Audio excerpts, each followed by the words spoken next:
Respected brothers and sisters, Assalamu alaikum wa rahmatullahi wa barakatuh. Inshallah ta'ala, I'm going to recite Surah Mubarakah Hujurat, Ayah 13. And after the recitation, I'm going, inshallah, to translate the verses. أعوذ بالله من الشيطان الرجيم.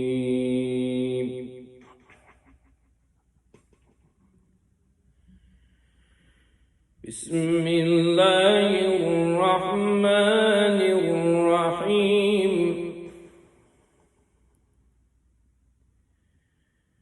يا أيها الناس إنا خلقناكم من ذكر وأنثى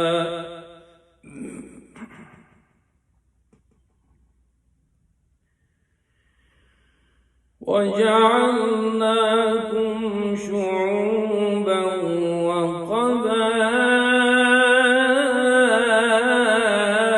وقبائل لتعارفوا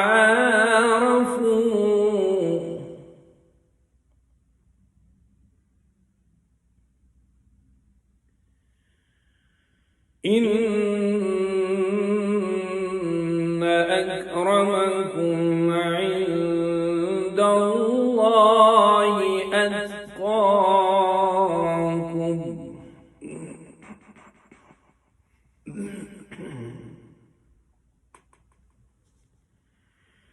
إن الله عليم خبير.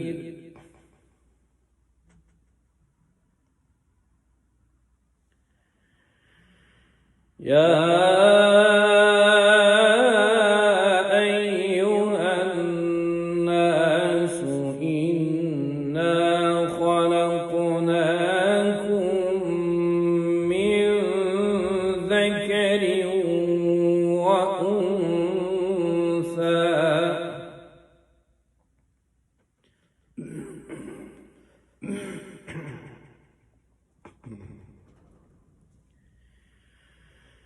إنا خلقناكم من ذكر وأنثى وجعلناكم شعوبا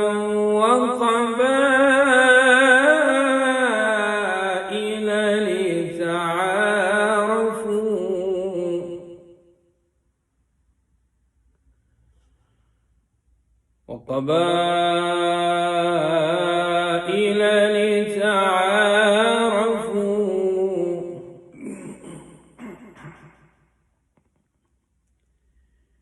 إن أكرمكم عند الله أتقاكم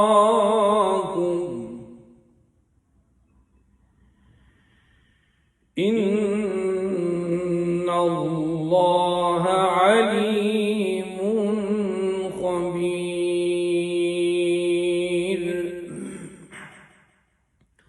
صدق الله العلي العظيم.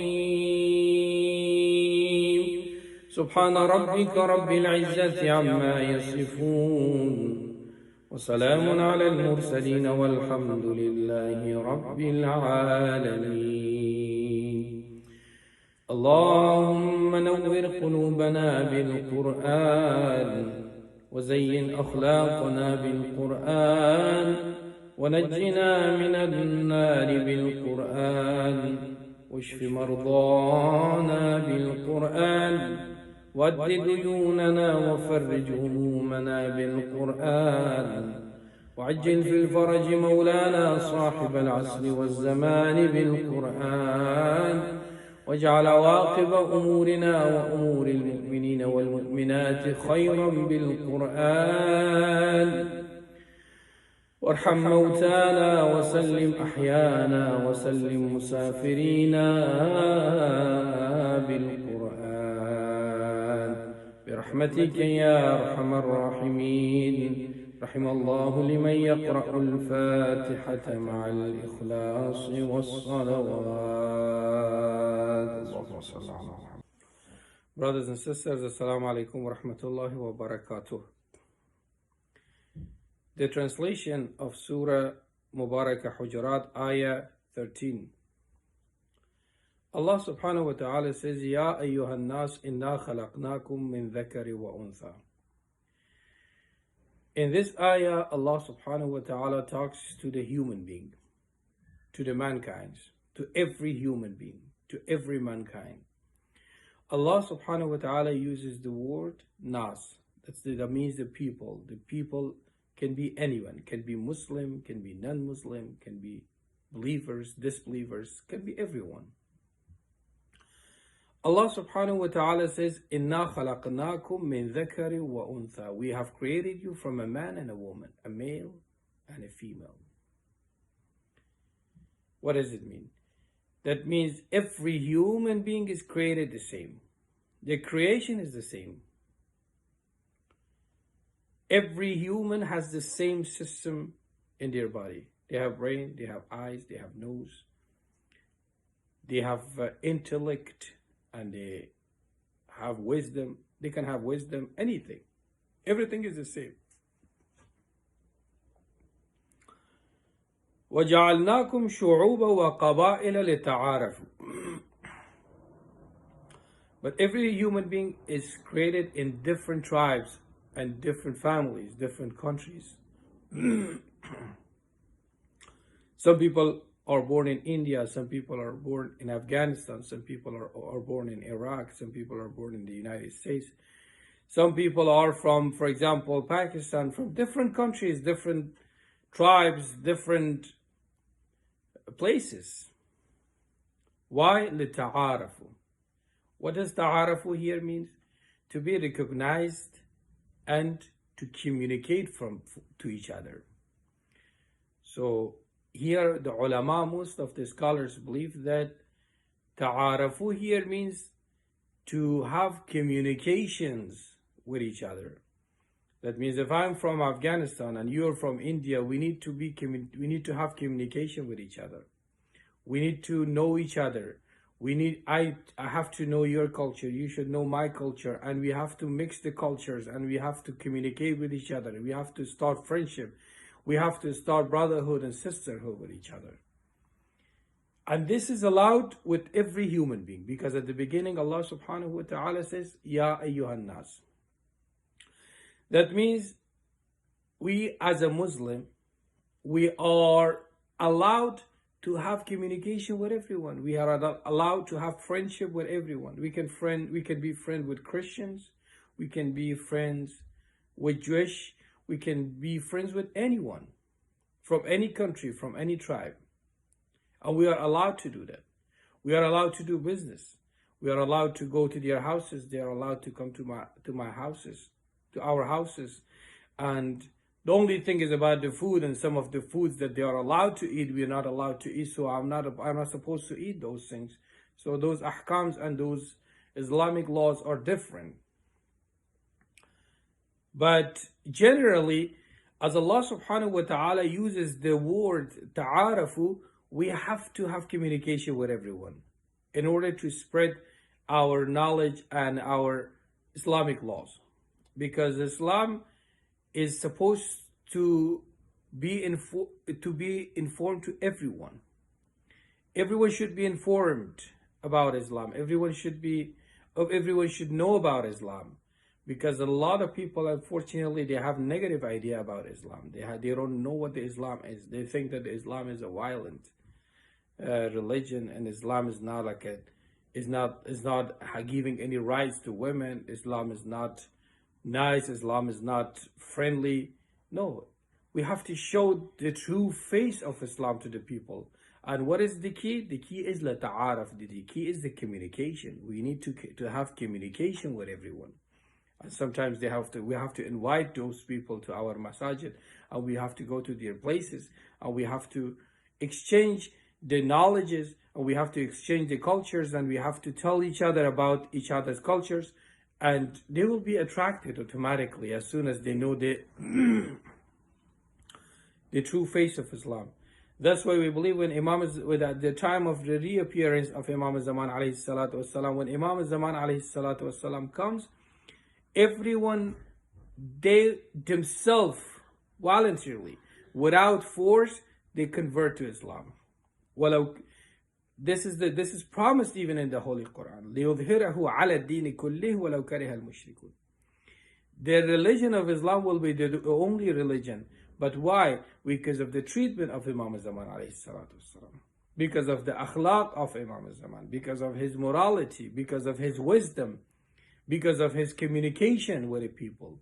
So Allah subhanahu wa ta'ala says here, you are created in different tribes and different countries, but in order to know each other, you need the communication. لِتَعَارَفُوا إِنَّ أَكْرَمَكُمْ عِنْدَ اللَّهِ أَتْقَاكُمْ. But amongst you, whoever you are, if you're from India, if you're from Pakistan, if you're from Afghanistan, if you're from Iraq, from Iran, from any other countries, for Allah subhanahu wa ta'ala, our nationalities is not important. Our nationalities are not important. Our creation itself is not important because everyone is created the same. My position is not important. My country is not important. My place, my tribe is not. The only thing which is important for Allah subhanahu wa ta'ala is the piety and the taqwa. In order to get to the highest level of spirituality, I need the taqwa. And what does taqwa mean? Taqwa means feeling the presence of Allah subhanahu wa ta'ala in your life, in every moment of our life. One of the example of taqwa is fasting, because Allah subhanahu wa ta'ala says clearly in the Holy Quran, and it's written clearly in the Holy Quran, that Allah subhanahu wa ta'ala says, Ya ayyuhalladhina amanu kutiba alaykum as-siyam kama kutiba ala alladhina min qablikum la'allakum tattaqun. Allah subhanahu wa ta'ala says, we said you to fast, O mu'mineen. And we said the same thing to the other people. And the reason of the fast is لَعَلَّكُمْ تَتَّقُونَ. In order to be pious, you need to fast. What does it mean? What does Allah subhanahu wa ta'ala try to say? Yes, in the month of Ramadan, even if you're alone, you feel the presence of Allah subhanahu wa ta'ala. You come home, nobody is at home. You open the fridge, the food is there. You're hungry, you want to eat, but you don't want to touch it because Allah says don't eat during the day. And many other things. Even if you're thirsty during the month of Ramadan and you are really thirsty and you want to drink water and the water is right in front of you, you can drink it, but you don't want to drink it because you feel the presence of Allah subhanahu wa ta'ala, and you say, no, if I drink this water intentionally, I have to pay kafara, and Allah subhanahu wa ta'ala will punish me, so I'm not allowed to touch this water. This is the meaning of taqwa. And here Allah subhanahu wa ta'ala says, Inna akramakum indallahi atqakum. The closest people to Allah subhanahu wa ta'ala are the people who have the piety. Inna Allah alimun khabir. Allah knows everything. Allah has power on everything. His knowledge is endless. His knowledge is something that knows everything about us. He knows our heart. He knows our intention. Inna Allah alimun bidhat as-sudur. And He is agah. That means He is wise, and He has the highest knowledge, and He has power in everything. So He knows my true taqwa. Why does Allah subhanahu wa ta'ala use this word here? Because Allah subhanahu wa ta'ala says, I know what is the fake taqwa and what is the true taqwa. Because some people do their taqwa ri'a an-nas, to attract people's attention. But the true taqwa is different. Only Allah subhanahu wa ta'ala knows. And that is the time, whatever deed I do must be for the sake of Allah subhanahu wa ta'ala. Assalamu alaikum wa rahmatullahi wa barakatuh. Sayyid Ruhullah al-Musavi al-Wahidi. أعوذ بالله من الشيطان الرجيم بسم الله الرحمن الرحيم الحمد لله الذي لا يبلغ مدحته القائلون ولا يحصي نعماءه العادون ولا يؤدي حقه المجتهدون الذي لا يدركه بعد الحمم ولا يناله غوص الفطن ثم الصلاة والسلام على أشرف الأنبياء والمرسلين حبيب قلوبنا وطبيب نفوسنا وشفيع ذنوبنا سيدنا ومولانا أبي القاسم محمد. اللهم صل على محمد وآل محمد وعجل فرجهم وعلى بيته الطيبين الطاهرين المعصومين المظلومين لا سيما بقية الله في الأرضين صاحب العصر والزمان خليفة الرحمن إمام الإنس والجان ولعن الله أعداهم أجمعين إلى يوم الدين. أما بعد فقد قال الله وقوله الحق. بسم الله الرحمن الرحيم. شهر رمضان الذي أنزل فيه القرآن هدى للناس وبينات من الهدى والفرقان. صدق الله العلي العظيم. اللهم صل على محمد وآل محمد وعجل فرجهم. Lessons from the life of Nabi Musa alayhi salam has been our topic. Tonight is our sixth discussion in the story of the Quran about that man who is the most mentioned in the Quran. So we have reached now a level or a point in our series now where, if you remember last night, he confronted a second fight between that same Israelite and now a new Egyptian.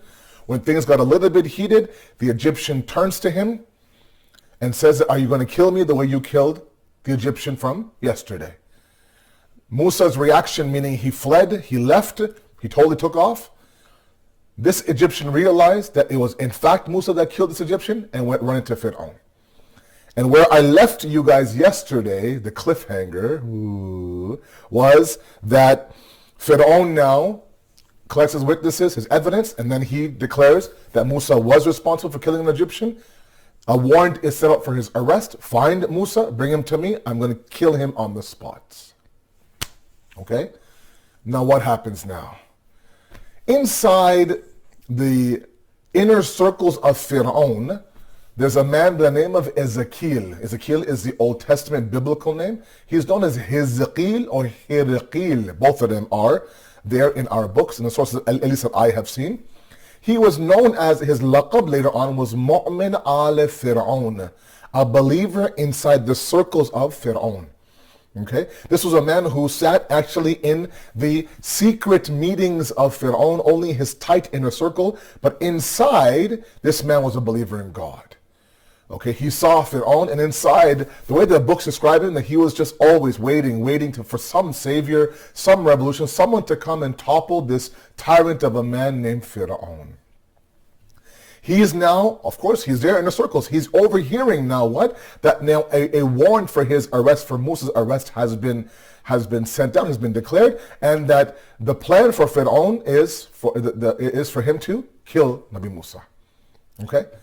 So he decides now, because he's recognized that Musa is that hope that I have been waiting for to come and throw this government down. I have been waiting for this man and this revolution. I'm not going to let them get to Musa before I do. So he leaves the palace, bolts out of there in search for Musa, just to tell them that, look, they know it was you.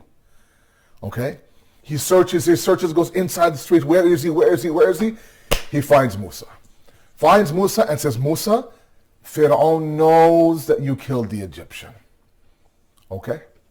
That was the one thing that Musa was worried about. That I don't want Fir'aun to find out.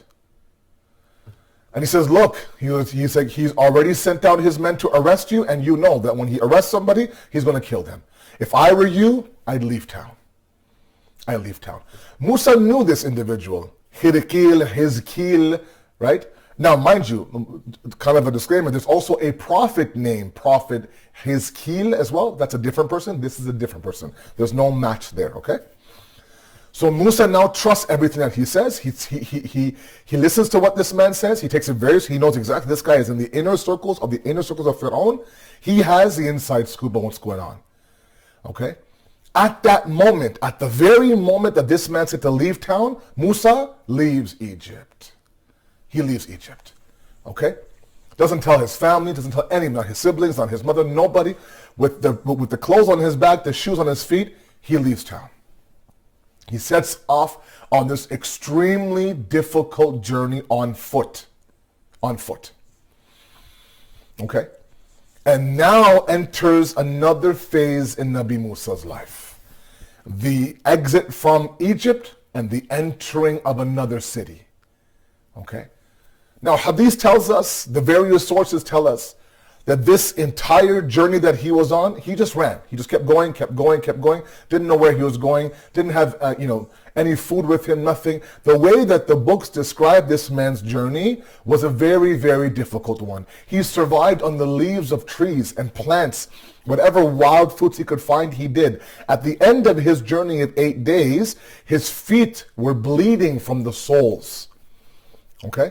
How he slept, where he slept, all of that was a very difficult journey, but he had to go. He had to leave.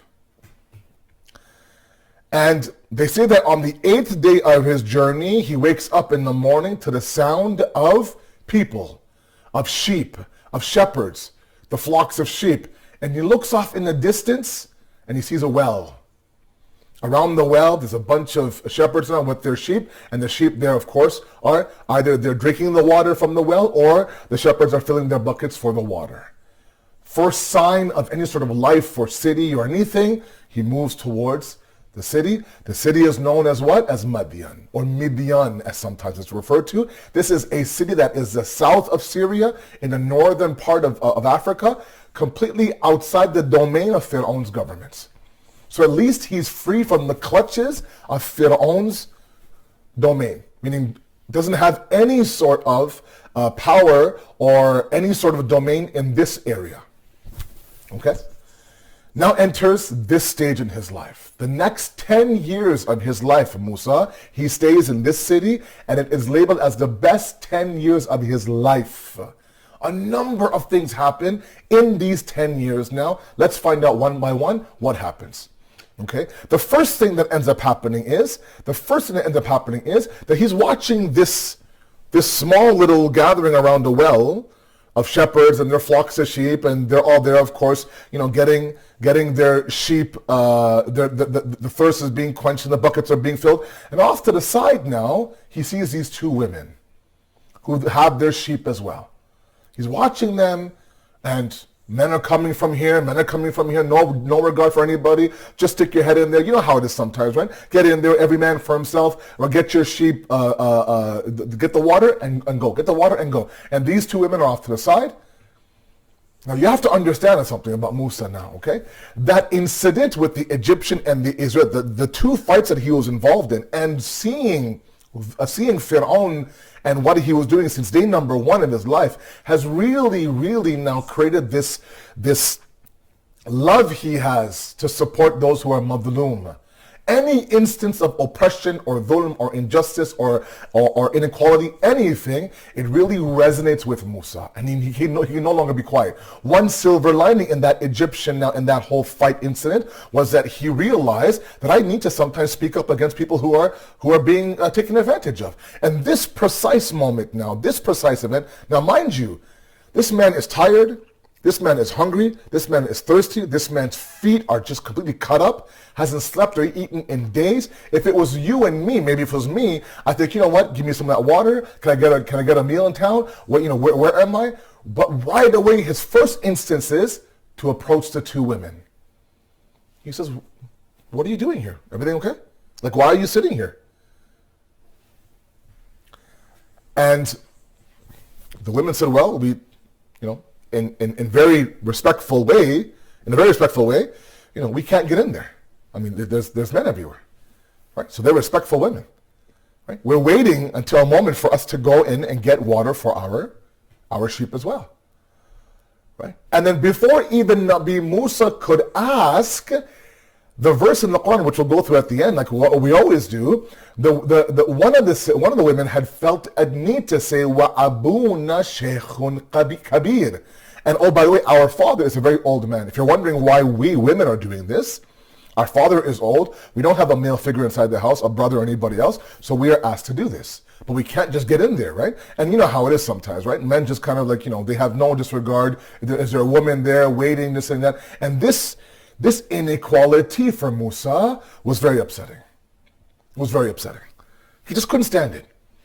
He said, I'll get you guys water. I'll get your sheep water. Don't worry.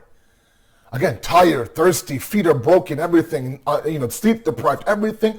He grabs these massive buckets, tosses inside the well. Now, when you fill these buckets with water, they're very, very heavy. Sometimes the reports say it takes 8 to 10 men just to pull one bucket at a time. Moosa did it all by himself, without anyone's help. Okay? Filled the buckets, and gave it to the women, and let them go. Okay? And now he realizes that he is here in a town. And he's looking around and he's really begging Allah, really praying to Allah, Allah, please let this be like an avenue of like salvation for me. Like, let this be the proper route that I took, the proper path that I took. And let this be kind of like a fresh start for me.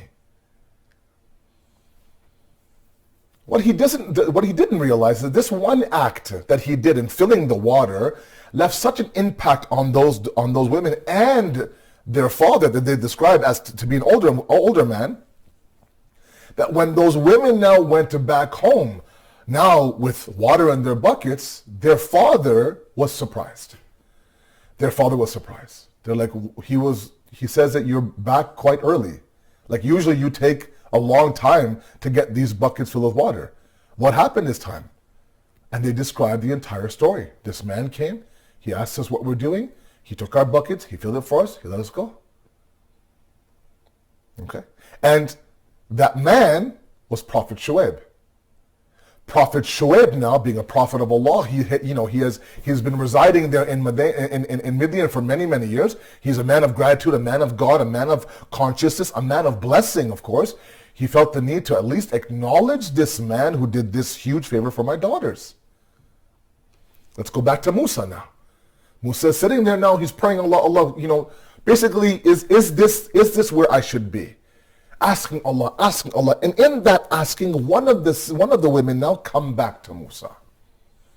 Okay? Come back to Moosa. And the way that the Quran describes the way that this woman spoke to Nabi Moosa, and we'll go through the Quran a little bit later on, but she was very, very humble, very modest, bashful, shy almost, very respectful in her demeanor. It's amazing how sometimes the Quran now introduces these small little points for us to ponder on. Small little things. Like for example, if you remember, I mentioned that when Nabi Moosa first left the palace of Pharaoh and had that first encounter of the Egyptian and the Israelite fighting, the very first fight now, it says that he left what? Hina ghafla. At the time of ghaflat. What does that mean, time of ghaflat? At the time of heedlessness. Meaning what? The night. Telling us Allah himself is saying that, look, be very, very conscious of the nights. Here as well, the way that Allah describes the way this woman approaches Nabi Moosa in the most respectful, modest, right, shy way.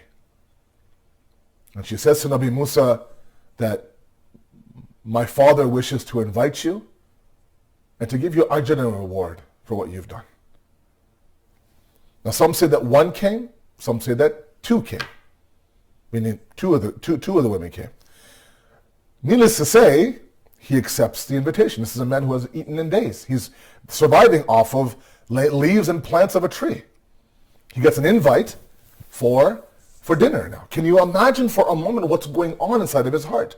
8 days of extremely difficult travel. Finds his way to this city south of Sham, away from Fir'aun's his control. His jurisdiction is a better word, his control. And now he gets an invite for dinner. What looks like to be a very pious family. They begin to walk towards their house. And this is where I want us to understand some akhlaqi, but it's a very famous point that I know a lot of my elders have probably heard. I don't know how many of my youth have heard this, but now Nabi Moosa has no idea where he's going. So now they begin to walk towards the father's house. Okay? Now, an akhlaqi point, mahram and non-mahram interaction. Let's be very careful, let's understand. Moosa is a man of God. Moosa is a man of ethics and values and morals, right? A man of akhlaq. A man of dignity, and obviously he respects women because his first eyes were not on the water at the well. His first eyes laid on these two women who were waiting and waiting and waiting, and not a single man could even stop to see anything beyond what he was going through, oblivious to the needs of anybody else, especially as women, right? Even at that moment, the fact that Allah subhanahu wa ta'ala now includes this in the Quran points to the fact that Allah is teaching us men a lesson to respect women. Not just your woman, respect all women. At that moment, can you imagine, this man is dying of thirst. I would jump inside the well, but he was worried about those women. So now they move towards the father's house. But then Nabi Moosa does something very special. He says, naturally, the person who knows where they're going is the one to be followed. Right? If they're walking towards this woman's house, she would follow, she would lead, he would follow. Okay? But that's not a proper thing to do with a woman, especially a woman who's non-mahram to you. So Moosa now, in his akhlaq, in his humility, in his humbleness, he says, I will walk in front of you, you lead me from the back. Why? Two reasons possibly, given in tafsir and also in Agha Jazairi's book, Qissah Anbiya. Number one is that he understood that out of respect for a woman, look, if a woman is walking, even today, a woman is walking and right behind her is a man, she's bound to feel uncomfortable. She's bound to feel uncomfortable. Especially if it's just a strange man that you just met. Doesn't matter if he did something big for her, filled her bucket of water, got her sheep water, doesn't matter. She will still feel uncomfortable. Moosa is fully aware of that uncomfortable nature of the woman, number one. Number two, it's not a good image for a man to be walking that closely behind random women. He just got into town. So he was fully conscious of the fact that there are certain principles of behavior with non-mahram men and women. Especially with women. Sometimes today I see men who are too comfortable with women, especially women of other people's households. The laughing, the joking, it's just too comfortable, the staring, and it's just not right. I'm sorry. This story tells us that back then, even today, we have to be, as men, conscious of the fact that inside, built into the fitrat of the woman, is this ghairat, is this respect, this humbleness. And we have to be conscious of that. We can't put her in positions where she's uncomfortable, stand too close to her, right? Say inappropriate jokes in front of her, right? Refer to her using her first name, for example, especially in front of her husband or her son or her brother or her father. Let's be very respectful when it comes to our sisters and our women. So Nabi Moosa now says, I'm gonna walk in the front, you lead me from behind. This was such an act that was so beautiful for those sisters, for those women. Later on now we'll find out why. Okay? Now they arrive at the old man's house. And Agha Jazairi's book says that when Nabi Moosa met the old man, how he knew, I don't know. This is all before his prophethood now. But he knew right away this was Prophet Shuaib. And I cannot express to you the elation that the books have described inside Moosa. Imagine for a moment now. Imagine now you have left the palace of Fir'aun, escaped the madness of his oppression, living a double life, living one life in the palace, pretending to be the heir apparent of this Fir'aunic command, but deep down inside the heart of your hearts, you believe for the Madlumin. Living that double life, that dual life, multiple lives sometimes is daunting. It's taxing, it's tiring.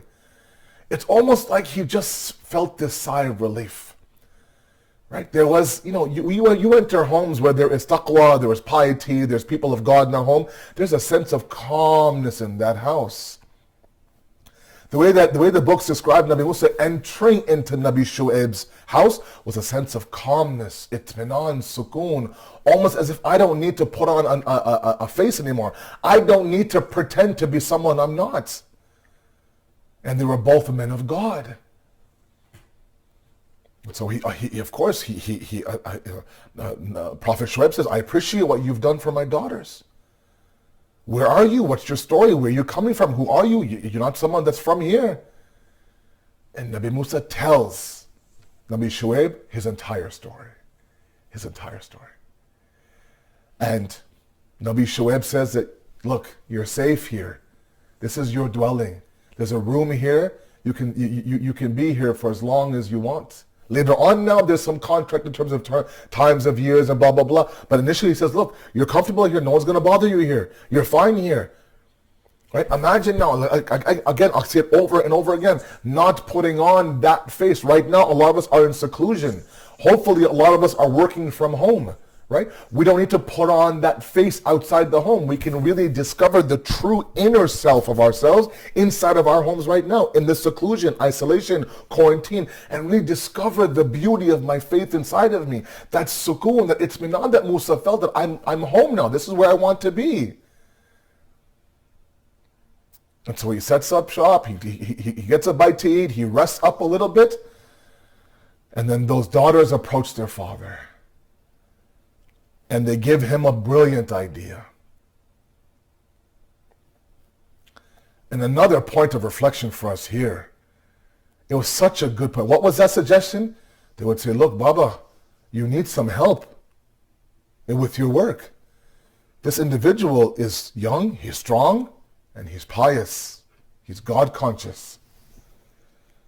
He's God conscious. Now, it's understood that they could understand, they know why he was strong. I mean, the man lifted those buckets of water all by himself. When it took 8-10 men by the well, he just came in like a champ and just grabbed that bucket with 1 and 2 hands. But how do they measure his taqwa and his piety? Based on what? It goes back to that one moment of respect that Nabi Musa gave those women. It's not munasib. It's not appropriate for a non-mahram man to be seen like this with you leading and me following. Shaitan is everywhere. That one moment now, because this is now, this you won't find in the Quran. This is actually a hadith by Imam Rada alayhi salatu wasalam, Allahumma salli ala Muhammad wa ala Muhammad, in Bahar, where he says, the father actually asked the daughter, how can you measure his taqwa? On what basis are you saying that he's God conscious? Like he wanted to know what is it that she saw or they saw in him. And they relate the story that on the way here, he was the one that walked in the front and we were in the back. Okay, and it's just that observation, that level. Look, when you are that high in spirituality, when you're that God conscious, you see God consciousness everywhere else. Your lens becomes that of God consciousness. So you pick up even the smallest acts of God consciousness and say, you know what, there's piety inside.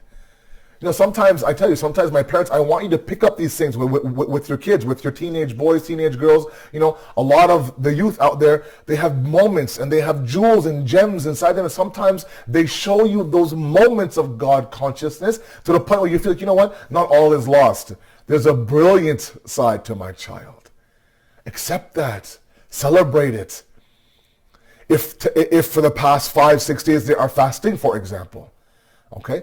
Let's appreciate that. Let's acknowledge that, okay, they're doing their best in this difficult moment now, right? Where they have to somehow pass time, right? Sometimes fasting during school is easier because the time passes. You're at home nowadays. Yes, maybe you'd like them to read more Quran and more du'as and do more ibadat, and that's fine, but it doesn't mean you don't acknowledge what they're doing already, right? These sisters now are telling their father that this one moment was enough for us to know this man is a God-conscious individual. So what better now, Baba? He has the physical strength, he has the spiritual strength as well. And then, you know, the next morning, conversation now begins, and Nabi Shuaib now speaks to Nabi Musa and offers him a deal, or offers him some employment. Okay. Remember the dua of Nabi Musa now. Remember the dua of Musa. Entering this city not knowing what's going on. Okay? Not knowing what's going on. Just asking Allah, please, let this be the right path. Whatever you send for me, I'll be more than happy. Okay, and this was that dua that he said after giving the buckets of water to those sisters. He doesn't say, Allah, I want this, I want that. No, he goes, whatever you send for me, I'll be more than happy. I'll be more than happy. Now all of a sudden these doors open. Can you imagine? He meets Prophet Shuaib in his journey. 8 days of suffering, ends up in a random town. He has no idea where he is. And lo and behold, right in front of him is a prophet of God. Are you kidding me? Seriously? I mean, how did God carve that path? We have no idea. That's why sometimes we have to just submit to his plan. There's a plan he has for you. There's a plan he has for me. And sometimes we fight the plan, we ruin the plan, we change the plan. And it's like God saying, look, I had a plan for you. Just let me execute my plan.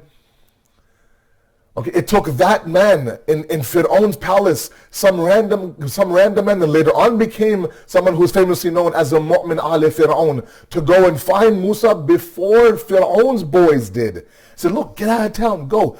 8 days he travels, somehow survives, ends up in this city at the door of the Prophet of God. And now Prophet Shuaib the next day sits down with Nabi Musa, says, I want you to work for me. I want you to work for me. Not only is now he has accommodation, he's got a room, he now has a source of income. And then he offers him one more thing. Okay? And that one more thing I'll leave for tomorrow, inshallah. Let's leave the story there. Let's come to the Quran in the verses. Let's open up your Qurans, please. Surah Qasas, Surah number 28. Now we're going to look at 7 different verses when it comes to this story I just told you. So verses 20 all the way down to 26. In the same Surah, Surah Qasas, the 28th chapter of the Quran, verses 20 all the way down to 26. Please, let's have your Quran open. As a wife, as a husband, as a family, all of you hopefully are gathered around, right? And let's open up the Quran. Let's find out what it says about what I just mentioned to you, inshallah. Verse number 20 talks about that moment where Ezekiel comes to him and says, you better go, right? وَجَاءَ رَجُلٌ Bismillahir Rahmanir Rahim. Now this is now where this man comes and finds Musa and says, look, they know that you killed that Egyptian, you better leave town. Verse number 20 of the 28th chapter, 28:20. Surah Qasas, verse number 20. How many more times should I say it? وَجَاءَ رَجُلٌ مِّنْ أَقْصَى الْمَدِينَةِ. Okay, a man came running from the remotest part of the city, meaning from the palace. He said, Musa, look, Allah ya Musa, these guys, these chiefs, Fir'aun's men have consulted, and now you better leave at once, because they have every plan. لِيَقْتُلُوكَ. They're going to kill you. So what do? فَخْرُجْ إِنِّي لَكَ مِنَ الصَّالِحِينَ. Go from here. Trust me. You'll find me one of the ones who wish well for you. I'm not somebody who you can't trust. You can trust me. Like, you know me. I'm going to do dua for you. You have to be protected. You're that one person, that one revolution that I was waiting for. So go, preserve yourself, protect yourself, safeguard yourself, and go from here. Leave town. Verse number 21. So Musa left. The next verse now down. فَخَرَجَ مِنْهَا. He left. He left in a state of خَائِفًا يَتَرَقَّبْ. He was scared and he was waiting. He thought, okay, like the way that the tafsir says and the way that some of the other books say about this story is that he figured that Fir'aun's men would catch up to him, find him, and kill him. So he was just waiting for that. Can you imagine the level of anxiety and stress this man has? Okay, even the prophets of God feel stress and anxiety. My individuals out there who are dealing with mental health issues out there, I ask you, please, don't ever assume that anxiety and fear and stress is a sign of you having low iman and low faith, or not relying on God, or not being grateful to God. No, this is a prophet of God, an ulul azam prophet of God that he chooses to speak to later on in the story. This is a man who says, خَائِفًا يَتَرَقَّبْ. He was scared. He ran for his life. Then he prays to Allah, constantly praying to Allah. قَالَ رَبِّي نَجِّنِي مِنَ الْقَوْمِ الظَّالِمِينَ. Just free me from this. I don't want any part of Fir'aun's people or his palace or the unjust ways. I just want to be freed from that. So he leaves. Okay? And then he ends up in Madian or Midian as called sometimes, and Midian sometimes in the Old Testament, okay? I have a few minutes left. In fact, I'm over my time now, but we'll go over these verses right now, very quickly. So he turns to his face towards Madian, and he says what? Now the next verse number 22, he says, قَالَ عَسَى رَبِّي أَنْ يَهْدِيَنِي سَوَاءَ السَّبِيلِ. That maybe, he says, maybe my Lord will guide me in the right path. That's that moment now. He's filled up the buckets now. The women are on their way back to their father's house. He turns to Allah, says, maybe this is where I should be. Hopefully now this is where the right path should be. Okay? Now come to the next verse now. Verse number 23 now. Okay, this is where now he finds these two women. Okay, and I'll just go over the English. Okay, and when he came to the water of Madian, he found on it a group of men watering, and found besides them two women. There were two women, what? Keeping back their flocks. They were obviously very away from everybody else, and so he approached them. What do you like? Everything okay? Yeah. What's the khabar here? So what's happening? Is everything okay? You're a little bit away, right? And that's when they say that we cannot water until the shepherds take away their sheep. Until these men leave, then we'll get in there, right? And then right away, like I said before, wa abuna sheikhun kabir. The end of verse number 23. And oh, by the way, in case you're wondering why we women are sitting here, our father is very, very old. Okay? Another testament to the sheer piety of these two women, that before you could ask, where are the men of your house, we have to now explain that we wouldn't be here if it wasn't for the fact that there was no male inside of our house. The one male is our father. He's too old now to do this. So what happens now? Now Musa now waters and gets water for the sheep, right? فَسَقَى لَهُمَا. Okay? Then went back to the shade. So he sent them on their way back, went back to the shade, and continued now to what? To beg to Allah, to pray to Allah. Look at the way that he asked Allah. He says, Rabbi inni lima anzalta ilayya min khairin faqir. Whatever you send for me, I'm in need of it, I'll accept it. It does not say, I want this, I want that, I'm a prophet of God, 8 days of a very difficult journey, give me this, give me that. No. Very humble way of praying to God. Whatever you send to me, I will accept. And look where he ends up. Look where he ends up. Okay? And then, after this dua, one of them, this version says, one of them, ahadahuma, comes back to Nabi Musa with news that what? My father wants to see you. My father wants to give you some, appreciate what you've done for us. Then one of the two women came to him walking bashfully. Again, I talked about the idea. فَجَاءَتْهُمْ إِحْدَاهُمَا تَمْشِي. Tamshi in Arabic means a very humble way of walking and talking. Okay? Another point of akhlaq for our sisters. When you speak to men, when you speak to boys, when you speak to people who are non-mahram, and you have to speak to them, be a little bit humble. Be soft in your tone. Don't be so free and so aggressive. Right? It's not becoming of a woman to be that forward and that comfortable with a non-mahram man. There should be a level of uncomfortableness between you and the non-mahram man. Okay? She said, my father invites you that he may give you the reward of your having watered for us. So when he came to him and gave to him the account, he said, fear not, you are secure from the unjust people. Meaning what? Now, when Musa now goes back to Nabi Shu'aib and tells him of the entire story, he says what? He goes, don't worry about it. La takhaf. Don't worry. Right? Najawta min al-qawmi al-zalimin. You are now secure from those people. This is your home now. You can relax now. Those people are far, far away. They won't affect you. The story of Musa walking ahead of it is not in the Quran. Not at least here in these verses. It is in Bahar. It's very well known in Tafsir as well. The last verse I want to leave with you, and the Iltimas Dua, is that suggestion by the daughters to their father to employ him, as he's not only strong, he's also one of the more pious ones. So then now they say, قَالَتْ إِحْدَاهُمَا يَا أَبَتِي. Verse number 26 to the Qasas. One of them says, one of the women says, girls says to his father, Ya father, employ him. Hire him. You need help. Hire him. Inna khayra min asta'ajarta al-qawiyul amin. He's qawi, he's strong. He's also amin. He's trustworthy. He's faithful. He's a good man. How do we know that? Based on that akhlaq that he showed on the way towards the old man's house. Okay? So now Musa is in Prophet Shuaib's house. Okay, offer this corner to work for him. There's another offer that Nabi Shuaib makes to Nabi Musa, but I'm going to leave that for tomorrow, inshallah. We ask you, Allah subhanahu wa ta'ala, to accept our qaleel efforts to understand your book, understand your words, so we can apply them, we can be better people because of them, and inshallah we can be ready for the Imam when they come, inshallah. Thank you very much. Wassalamu alaikum wa rahmatullahi wa barakatuh.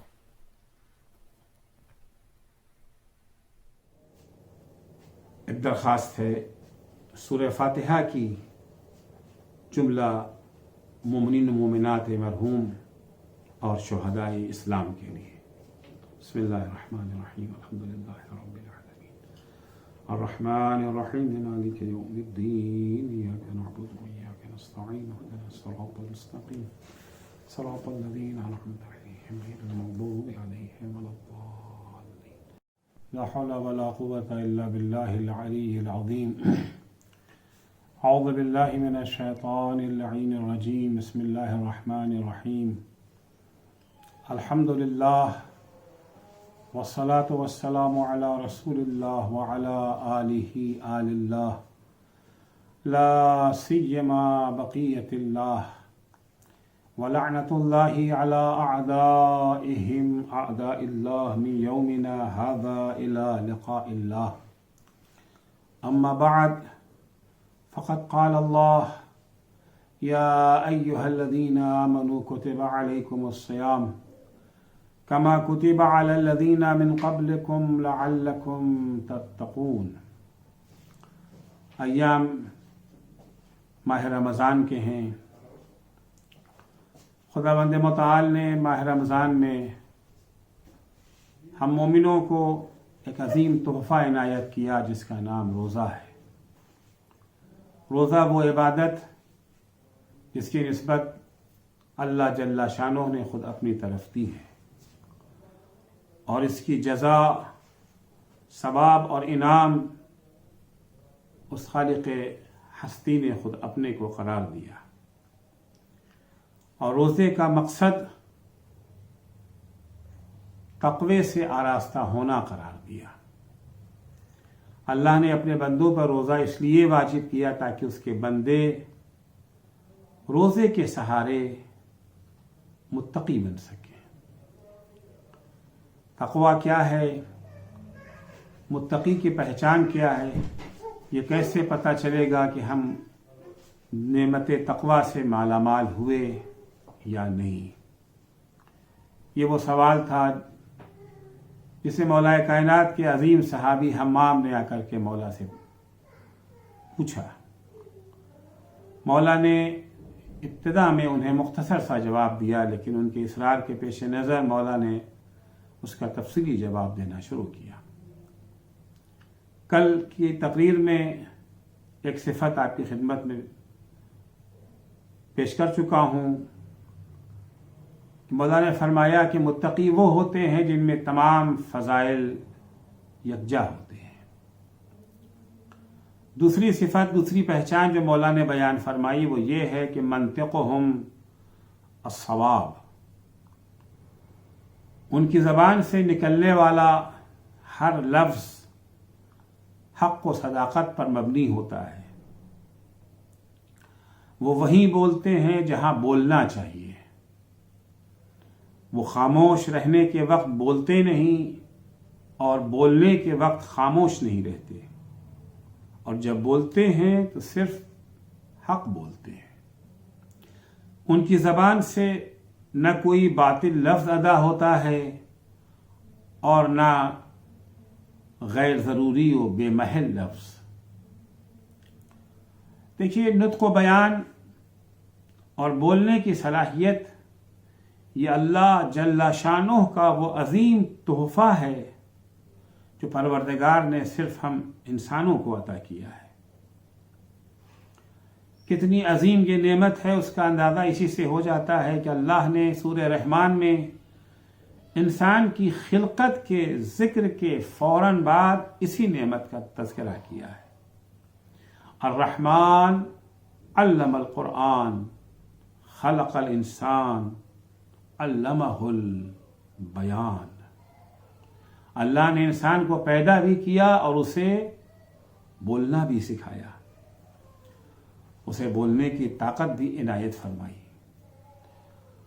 عام طور سے کہا جاتا ہے کہ بولنا آسان ہے، عمل کرنا مشکل ہے، لیکن حقیقت یہ ہے کہ بولنا بھی اتنا آسان نہیں ہے۔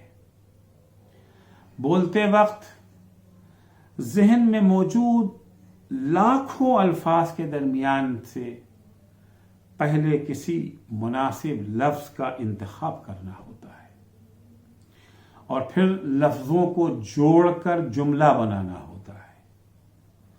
بولتے وقت زبان منہ کے اندر پھرکی کی طرح گھومتی رہتی ہے، اور وہ بھی مختصر سی جگہ میں۔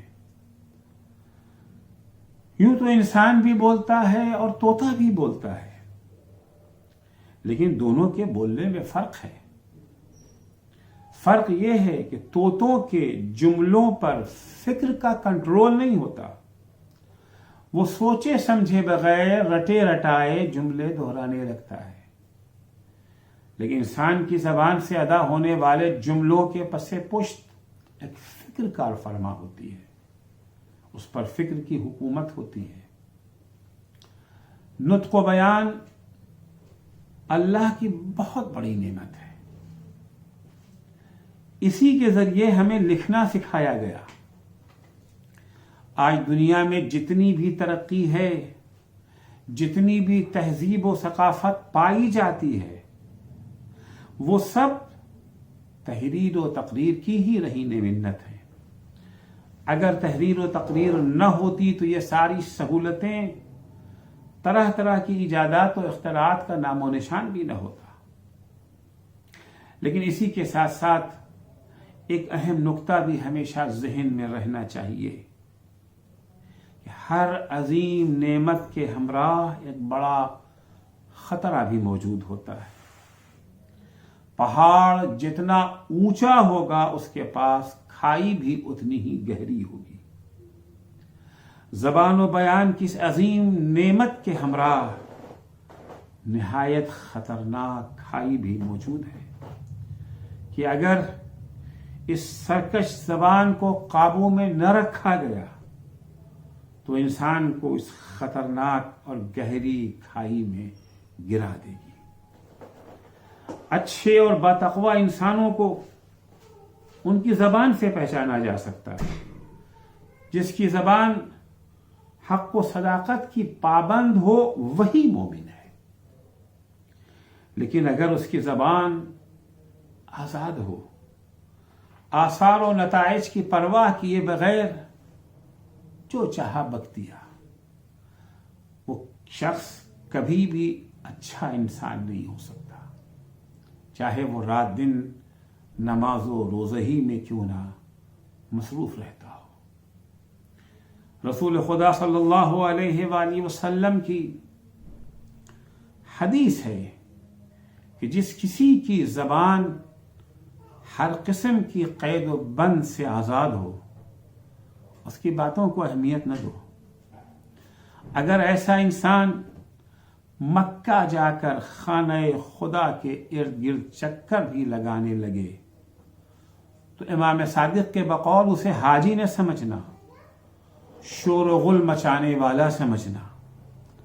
ما اکثر الضجیج وقل الحجیج، جب امام سے فرمایا گیا کہ مولا اس سال کتنے زیادہ حاجی آئے ہیں، امام نے جواب دیا ما اکثر الضجیج وقل الحجیج، شور و غل مچانے والے زیادہ ہیں، واقعی حاجی تو بہت کم ہیں۔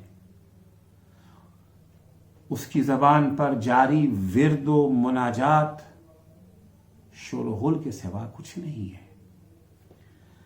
بیان و لسان کی برکتوں کے ساتھ بہت سی آفتیں بھی موجود ہیں۔ مولا کائنات حضرت علی بن ابی طالب علیہ السلام فرماتے ہیں للکلام آفات،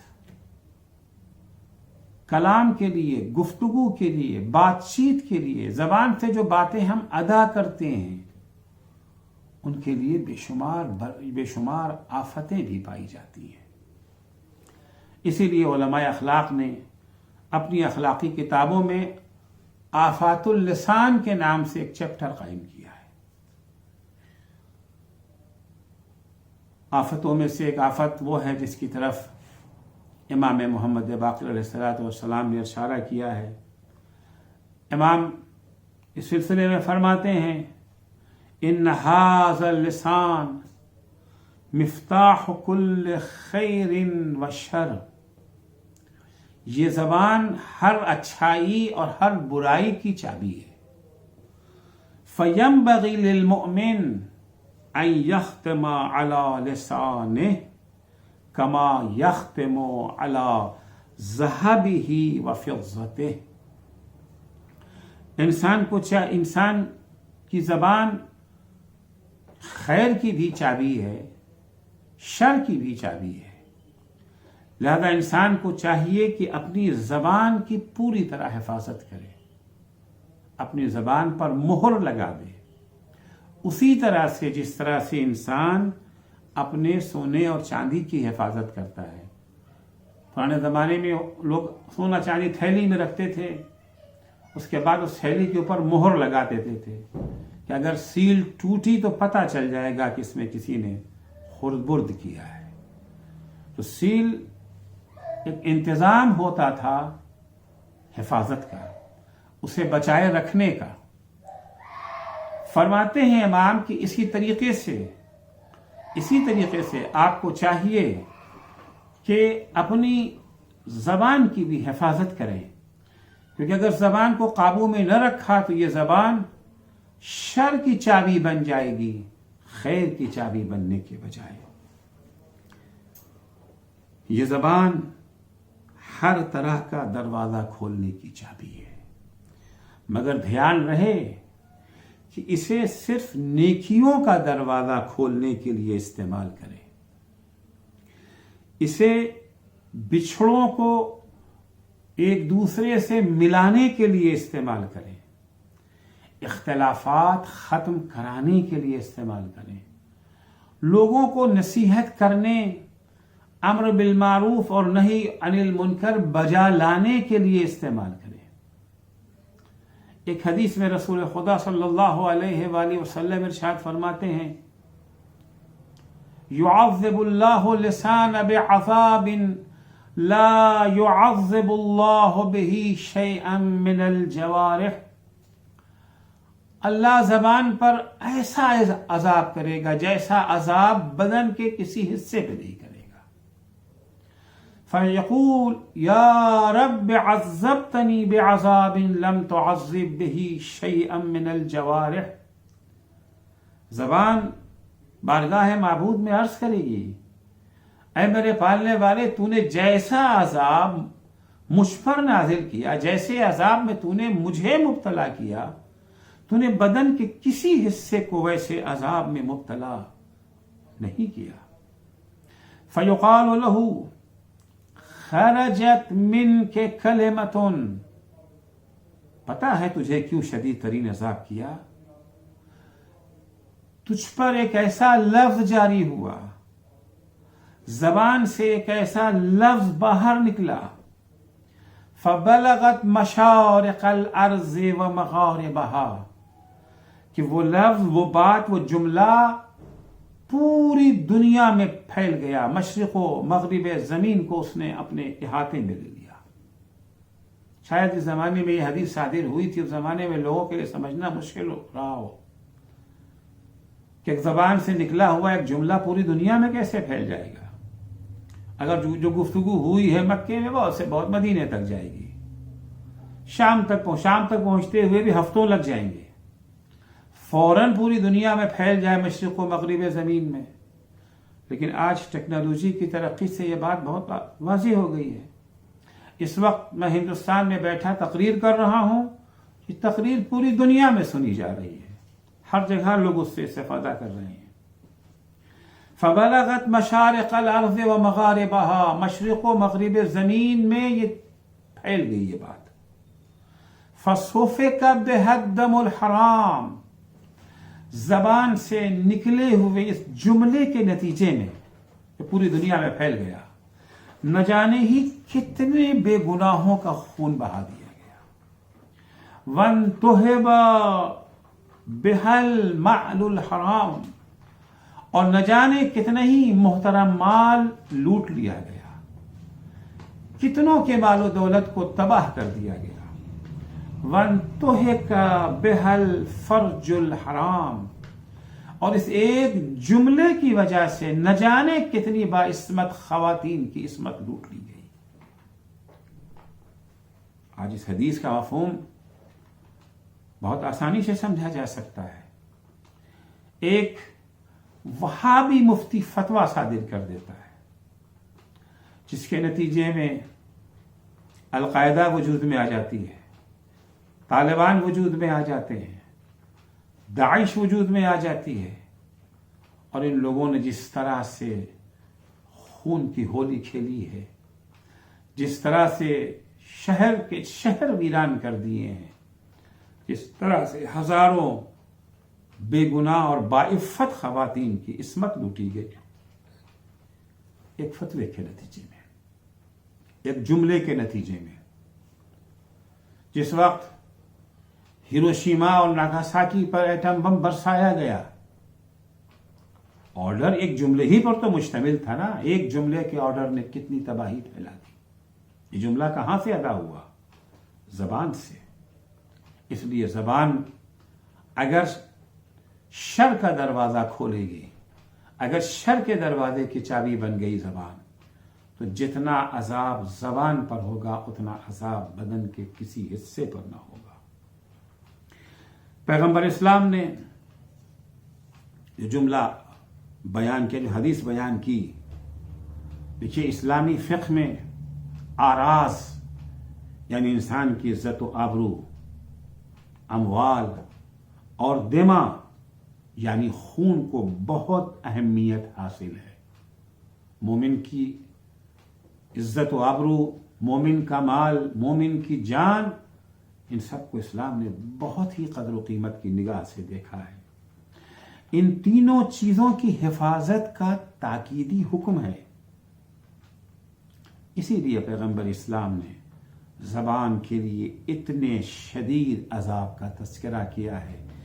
کسی زبان کے ذریعے سے انسان کی عزت و آبرو نیلام ہو جاتی ہے، اسی زبان کے باعث لوگوں کا مال لوٹ لیا جاتا ہے، اسی زبان کے باعث بے گناہوں کا خون بہایا جاتا ہے۔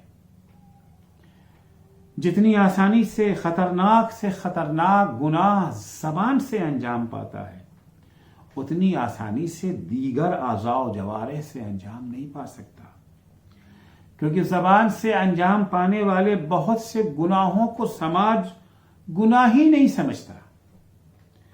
کسی بے گناہ پر ہاتھ اٹھانا سماج کی نگاہ میں بری بات ہے، چوری بری بات ہے، زنا بری بات ہے، کسی کے گھر میں کود جانا بری بات ہے، لیکن غیبت، کیا اس سے بھی ہمارا سماج برا سمجھتا ہے؟ جبکہ اسلام نے گناہ غیبت کے گناہ کو زنا سے بھی بدتر سمجھا گیا ہے۔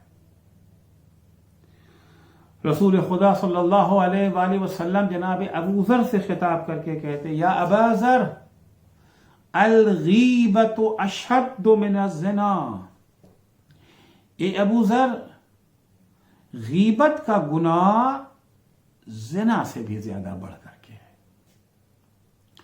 قرآن مجید نے اسے مرے ہوئے بھائی کا گوشت کھانے کے برابر قرار دیا ہے۔ چنانچہ سورہ حجرات کی آیت نمبر 12 میں ارشاد ہوتا ہے، یا ایھا الذین آمنوا اجتنبوا کثیرا من الظن، اے لوگو بہت سے گمانوں سے بچو، کہ گمان دو طرح کا ہے، حسن ظن، سوء ظن، اچھا گمان اور برا گمان۔ حسن ظن اچھی چیز ہے، لیکن سوء ظن، بدگمانی، برے گمان رکھنا یہ گناہ ہے۔ اے لوگوں بہت سے یعنی برے گمان سے بچو، ان بعض الظن اسم، بعض ظن یعنی بدگمانی گناہ ہے۔ ولا تجسسوا، ایک دوسرے کے ٹوخ میں نہ رہو، ایک دوسرے کی کمیاں اور لغزشیں تلاش کرنے کی کوشش مت کرو. ولا یغتب بعضکم بعضا، ایک دوسرے کی غیبت مت کرو. ایحب احدکم ان یأکل لحم اخیہ میتا فکرہتموہ، کیا تمہیں یہ پسند ہے کہ اپنے مرے ہوئے بھائی کا گوشت کھاؤ؟ تمہیں ناپسند ہے نا. جتنی شدت سے مرے ہوئے بھائی کے گوشت کھانے کی کراہیت محسوس کی جاتی ہے، اتنی ہی کراہیت یہ جو ہے وہ غیبت کے سلسلے میں ہے. اس کے باوجود ہم بڑی آسانی سے غیبت کر لیتے ہیں، کیونکہ سماج اس گناہ کو گناہ ہی نہیں سمجھتا. لیکن کسی کے قتل، کسی کے ساتھ زنا یا شراب خوری اور چوری کو سماج ابھی بھی گناہ سمجھتا ہے. اگر ہماری فیملی کا کوئی ممبر کسی سے غیر شرعی و ناجائز تعلق قائم کر لے، خبر ملتے ہی ہم اس پر پھٹ پڑتے ہیں. لیکن اگر وہی ہمارے سامنے کسی کی غیبت کرے تو ہمارے کانوں پر جو بھی نہیں رینگتی اگر اس کی حوصلہ افزائی نہ کریں. ٹوکنا تو دور کی بات ہے، ہم کبھی کبھی اس کی حوصلہ افزائی بھی کرنے لگتے ہیں، آگ پر تیل چھڑکنے کا کام بھی کرنے لگتے ہیں، بھڑکتی ہوئی آگ میں اور ایندھن ڈالنے لگتے ہیں. جبکہ غیبت کا گناہ اس ناجائز تعلقات سے کہیں زیادہ بڑا ہے. ایک اور گناہ جس کی قباحت ہمارے سماج میں ختم ہوتی جا رہی ہے وہ ربا اور سود خواری ہے. اگرچہ روایتوں میں اسے بھی بہت بڑا گناہ قرار دیا گیا ہے. امام جعفر صادق علیہ الصلوۃ والسلام سے روایت ہے، امام فرماتے ہیں درہم و ربا، ایک درہم بھی ربا اور سود کے طور پر لینا، اعظم عند اللہ من ثلاثین زنیہ کلہا بذات محرم مثل خالہ و عمہ. ایک درہم بھی سود کھانا 30 اس زنا کے اس زنا سے بھی بڑا گناہ ہے اللہ کے نزدیک جو محارم کے ساتھ انجام دیا جائے، جیسے خالہ یا پھوپھی کے ساتھ. خود زنا بہت بڑا گناہ، وہ بھی محارم کے ساتھ، خالہ اور پھوپھی کے ساتھ.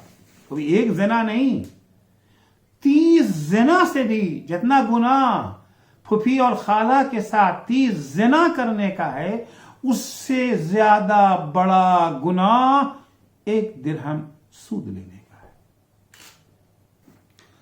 آج ہمارے سماج میں شراب خواری کو زیادہ برا سمجھا جاتا ہے یا دروغ گوئی کو.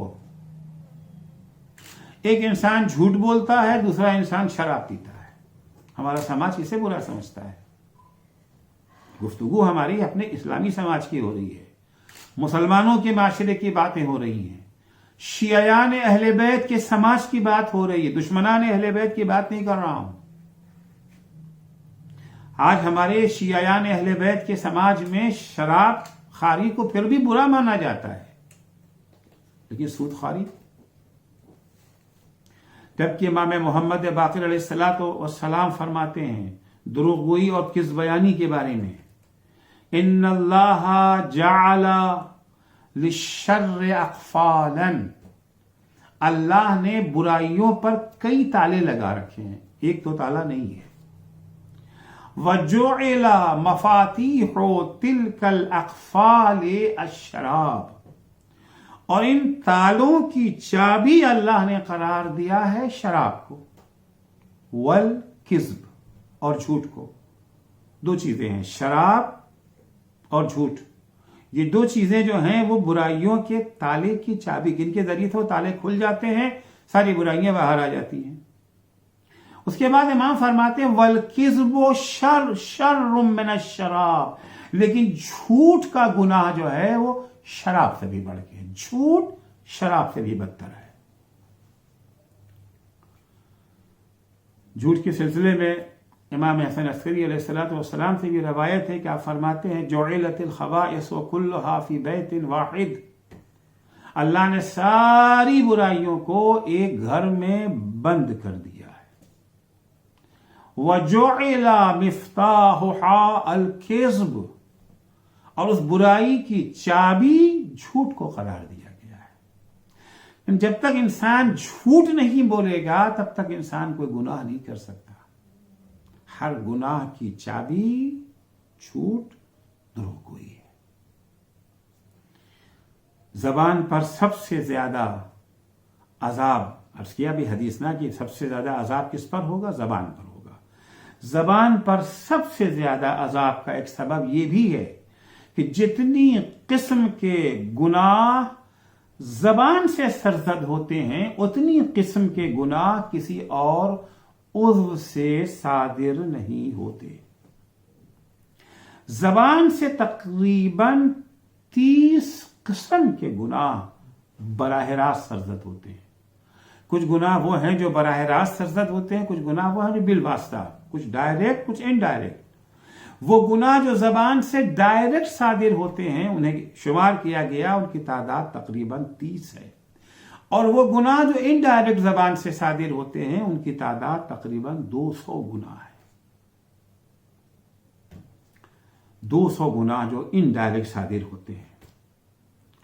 مولا فرماتے ہیں کہ دولت و تقوی سے مالا مال ہونے والے افراد زبان کے ان 30 گناہوں سے محفوظ ہوتے ہیں. منطقہم الصواب، وہ جو کچھ زبان سے ادا کرتے ہیں، جو کچھ وہ بولتے ہیں، اس میں کسی قسم کا کوئی گناہ نہیں پایا جاتا. حق و صداقت کے سوا اس میں کچھ نہیں ہوتا. حق ہے اور صداقت ہے. عزیزو، ان کی زبان سے حق و صداقت کے سوا کوئی لفظ ادا نہیں ہوتا. کیا ہم واقعی ایسا بن سکتے ہیں؟ ہمیں بھی تو متقی بننا ہے نا.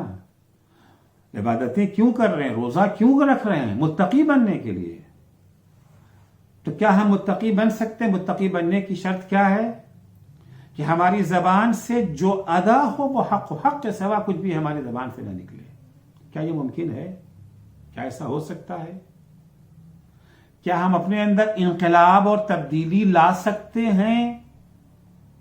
کیا ہم ایسے انسان، ایسے متقی بن سکتے ہیں جن کی پہچان مولا کائنات نے بیان کی ہے؟ اور اگر بن سکتے ہیں تو اس کا طریقہ اور راستہ کیا ہے؟ کس طرح سے اپنی زبان کو قابو میں کر سکتے ہیں؟ اس بیماری کی کوئی دوا ہے تاکہ ہماری زبان گناہوں سے محفوظ رہے؟ زبان سے اگر گناہ انجام پا رہے ہیں، ہم بیمار ہیں. بیماری کا کوئی علاج ہے؟ جی ہاں، ہے اس کا علاج. حدیثوں اور روایتوں کے مطالعے سے کم از کم 5 نسخوں کا سراغ ملتا ہے کہ اگر کسی ایک نسخے پر بھی صحیح طریقے سے عمل کر لیں تو انشاءاللہ اس بیماری سے چھٹکارا پا جائیں گے. پہلا نسخہ، اگر ہم چاہتے ہیں کہ ہماری زبان سے گناہ سرزد نہ ہو، پہلا نسخہ ہے سکوت اور خاموشی. کوشش کریں کم بولنے کی، بر وقت بولنے کی، بر محل بولنے کی کوشش کریں. ہر وقت بولنا، ہر معاملے میں ٹانگ اڑانا، ہر وقت زبان چلانا یہ کوئی ہنر نہیں ہے. حدیثوں میں ہمیں تاکیدی حکم دیا گیا ہے کہ بلا ضرورت زبان نہ کھولیں. صرف تفریح طبع یا ٹائم پاس کے لیے زبان نہ کھولیں. زیادہ تر ہم جو باتیں کرتے ہیں یا تفریح طبع ہے یا ٹائم پاس کرنا ہے. بیٹھے ہوئے گپے لڑا رہے ہیں، کیا بھائی وہ ٹائم پاس کر رہے ہیں. کیونکہ جتنا زیادہ بولیں گے اتنا ہی زیادہ گناہ اور لغزش کا امکان بڑھ جائے گا. وہی زبان کھولے جہاں بولنا ضروری ہو، جہاں بولنا سودمند اور فائدے مند ہو. ظاہر سی بات ہے ایسے موقع پہ انسان ناپے گا، تولے گا، تب بولے گا. رسول خدا صلی اللہ علیہ وآلہ وسلم کی حدیث ہے کہ لا یسلم احد من الذنوب حتی یخزن لسانہ، کوئی انسان بھی اس وقت تک گناہوں سے بچ نہیں سکتا ہے جب تک وہ اپنی زبان کو لگام نہ لگا لے. اگر زبان بے لگام ہے، ہر وقت زبان چل رہی بلا ضرورت باتیں کرنے سے کوئی فائدہ نہیں ہے، صرف بات کو آگے بڑھانے کے لیے. الکلام یجر الکلام، بات سے بات نکلتی چلی جائے جس کا کوئی حاصل نہیں، سی کوئی ضرورت نہیں ہے. علماء اخلاق کہتے ہیں کہ سکوت تو خاموشی کا پھل نورانیت قلب ہے. سکوت و خاموشی عقل مندی کی علامت ہے. مولا کائنات حضرت علی ابن ابی طالب علیہ السلام فرماتے ہیں اذا تم العقل نقص الکلام، جب انسان کی عقل کامل ہو جاتی ہے اس کی گفتگو کم ہو جاتی ہے، مختصر ہو جاتی ہے. البتہ یہ نہیں ہے کہ جہاں ضرورت ہو وہاں نہ بولے، نہیں، وقت ضرورت تو بولنا ہے، بولنے کی جگہ پر بولیں، بلا وجہ بے فائدہ زبان کو نہیں. اگر جس دفعہ جب کبھی ہم اس نسخے پر عمل کر لیں، اپنی زبان پہ قابو پا لیں، انشاءاللہ تدریجاً آہستہ آہستہ آہستہ زبان سے انجام پانے والے گناہ کی تعداد گھٹتی جائے گی، اور ایک دن وہ آئے گا کہ گناہ کی تعداد 0 ہو جائے گی. دوسرا نسخہ اس سلسلے میں یہ ہے کہ پہلے سوچیں پھر بولیں. پہلے تفکر ہے پھر تکلم ہے. حدیث ہے کہ لسان المؤمن وراء قلبه وقلب المؤمن وقلب المنافق وراء لسانه. مومن کی زبان اس کی فکر کے پیچھے ہوتی ہے. یعنی مومن پہلے تفکر کرتا ہے، تدبر کرتا ہے، تعقل کرتا ہے، سوچتا ہے کہ جو بات ہم اپنی زبان سے ادا کر رہے ہیں اس کا فائدہ کیا ہے، نقصان کیا ہے، اس کا انجام کیا ہوگا، خدا اس سے راضی ہے، ناراض ہے. یہ ساری باتیں پہلے انسان سوچ لیتا ہے پھر اس کے بعد بولتا ہے. ظاہر سی بات اگر ہمیں یہ اندازہ ہو جائے کہ ہم جو بات کہنے جا رہے ہیں یہ ہمیں جنت کے بجائے جہنم میں لے جائے گی، اس سے ہمارے برادران مومن کو فائدہ پہنچنے کے بجائے نقصان ہوگا، تو کبھی بھی انسان اپنی زبان سے ان الفاظ کو ادا نہیں کرے گا. مومن پہلے سوچتا ہے پھر بولتا ہے، اور منافق پہلے بولتا ہے پھر سوچتا ہے. اس کی عقل بعد میں حرکت میں آتی ہے، زبان پہلے چلتی ہے. جبکہ مومن کس کا برعکس ہے. انجام پر غور کرتا ہے انسان. کسی پر تہمت لگا دیا، کسی کو بدنام کر دیا. اگر ہم نے کسی پر تہمت لگا دیا، کسی کو بدنام کر دیا، خوب زبان چند لمحوں کے لیے چلی، اس کی سزا معلوم ہے. اس کی سزا یہ ہے کہ اس تہمت لگانے کے نتیجے میں، کسی مومن کو بدنام کرنے کے نتیجے میں، کسی مومن کی عزت و آبرو سے کھلواڑ کرنے کے نتیجے میں اللہ 70 سال کی عبادت اور کار خیر کا ثواب اس سے چھین لیتا ہے، محو ہو جاتا ہے. ایک غیبت سے ہمارا ثواب، ہماری ساری عبادتوں کا ثواب اس کے اکاؤنٹ میں شفٹ ہو جاتا ہے جس کی ہم نے غیبت کی ہے. انسان اگر یہ سوچ لے کیا پھر وہ کبھی غیبت کرے گا؟ تیسرا نسخہ، اس بات کی طرف توجہ رہے کہ ہم جس فضا میں سانس لے رہے ہیں، ہم جس فضا میں زندگی بسر کر رہے ہیں، یہ فضا کیمرے کے مانند ہے جو ہماری ہر آواز اور ہر عمل کو ریکارڈ کر رہی ہے، اور قیامت کے دن اسے ہمارے خلاف پیش کرے گی. یہ سب کچھ ہمارے خلاف پیش کیا جائے گا. ایک لفظ بھی جو زبان ہم سوچتے ہیں بہت زیادہ بات آئی گئی تمام ہو گئی، وہ جس کے بارے میں کہا تھا اس نے تو نہیں سنا. وہ سنے یا نہ سنے یہ ریکارڈ ہو گئی. ہر اچھی بات ریکارڈ ہو جاتی ہے, ہر بری بات ریکارڈ ہو جاتی ہے. ہر اچھا ایکشن, ہر برا ایکشن, جو بھی ہم کرتے ہیں سارے کا سارا یہ فضا اسے ریکارڈ کر لیتی ہے بغیر کسی بھول چوک کے. جب ہمیں یہ یقین ہو جائے گا کہ ہماری آواز ریکارڈ ہو رہی ہے تو بہت سنبھل کر بولیں گے.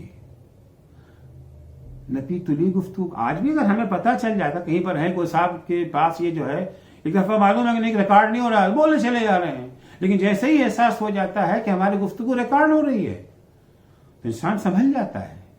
پھر ہر بات زبان پہ نہیں رہتا, بہت ناپ تول کے بولتا ہے. نپی تلی گفتگو کرتا ہے انسان, کیونکہ یہ سب کچھ وہاں پیش ہوگا نا, ریکارڈ ہو رہا ہے.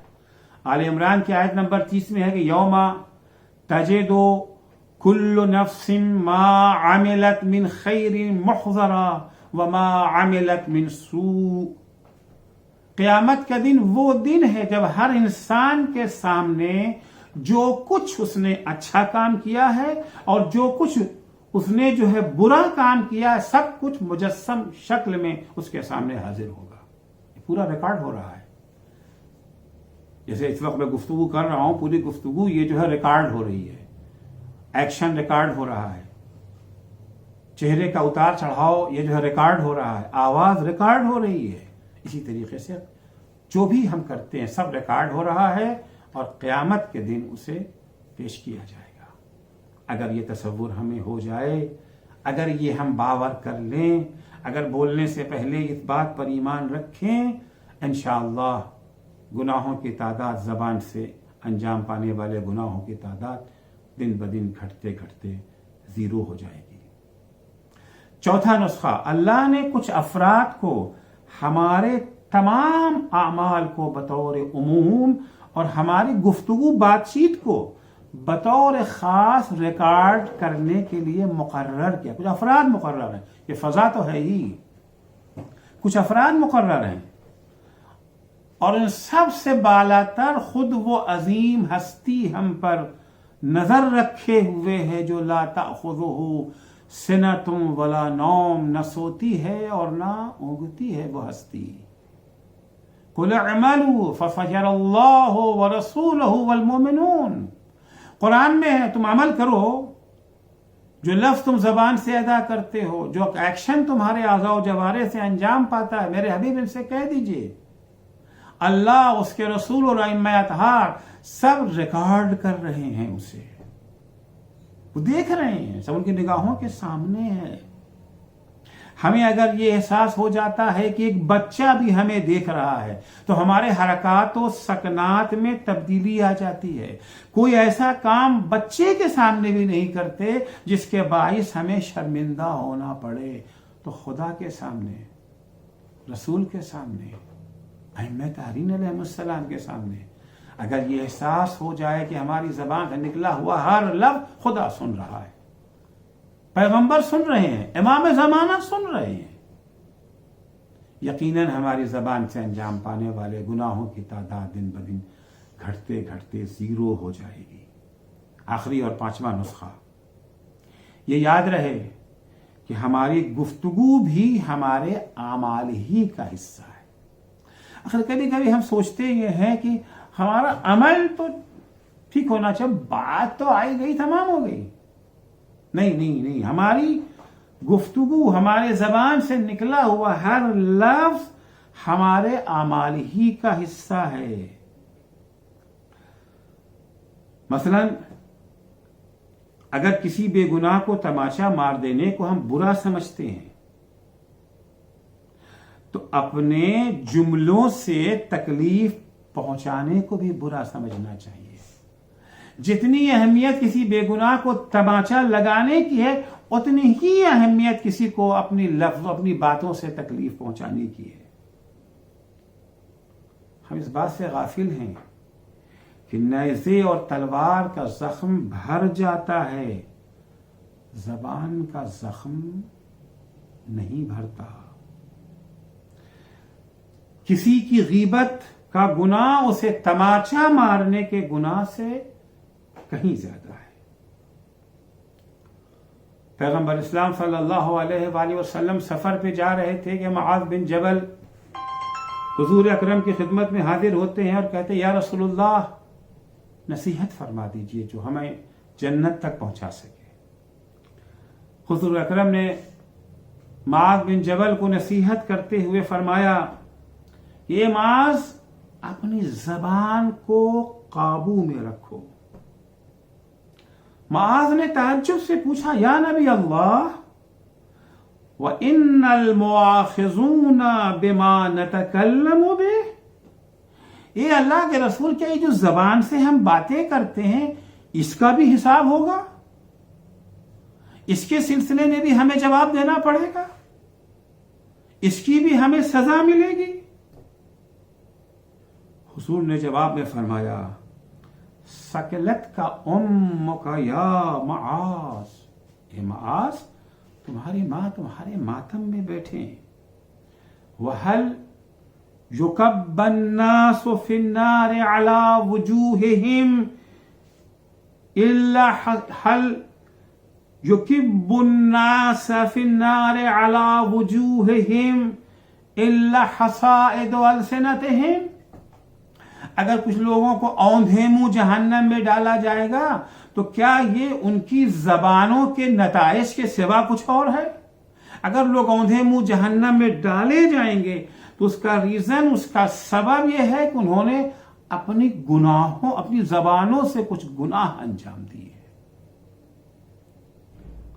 اگر ہم متقی بننا چاہتے ہیں، اگر ہم چاہتے ہیں کہ ہمارا شمار متقین میں ہو، اگر ہم آخرت میں نجات چاہتے ہیں، کیونکہ والعاقبۃ للمتقین، نجات آخرت میں متقین ہی کے لیے، تو متقین کی ایک پہچان یہ ہے کہ ان کی زبان سے کبھی بھی کوئی لغو، بیہودہ، عبث، گناہ کا لفظ ادا نہیں ہوتا ہے۔ مولا فرماتے کہ منطقہم الصواب، ان کی زبان سے نکلا ہوا ہر لفظ حق و صداقت کا ترجمان ہوتا ہے۔ خدا بند متعال سے دعا ہے کہ اللہ جل شانہ ہم سب کو سچ بولنے کی توفیق عنایت فرمائے، حق بولنے کی ہمیں توفیق عنایت فرمائے، ہماری زبان ہمیشہ خیر کے لیے کھلے، کبھی بھی ہماری زبان شر کے راستے پر نہ کھلے۔ والسلام علیکم ورحمۃ اللہ وبرکاتہ۔